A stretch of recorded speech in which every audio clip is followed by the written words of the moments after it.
Hello and welcome to Rebecca's 5 to 7 minute YouTube commentary series.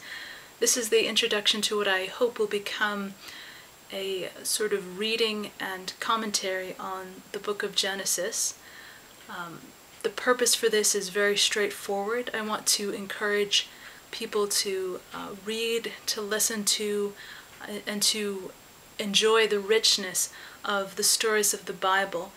I think oftentimes we're taught to read the Bible in a very piecemeal sort of way, a verse here, a verse there, or a story that is sort of abstracted and taken out of context, and so we oftentimes lose a lot of the richness of the whole. And so I just want to create this series to read a little bit of the Bible each time and then add bits of commentary so people can just sort of come and sort of little by little, 5 minute or 7 minute by 5 minute by 7 minute work through a whole text of the Bible.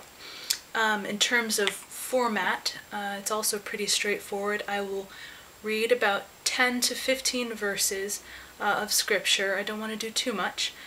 And then provide a little bit of commentary and draw your attention to some of what I think are the primary literary and theological themes. When these stories were first transmitted, they would have been transmitted orally. People would have listened to them, and then when they were written down, people often would have listened to them being read in an assembly. And so there are a lot of and you'll see this especially in the first 3 chapters of Genesis. There are a lot of auditory cues, verbal cues and repetition that sort of help the reader to make connections between one bit of a story and another.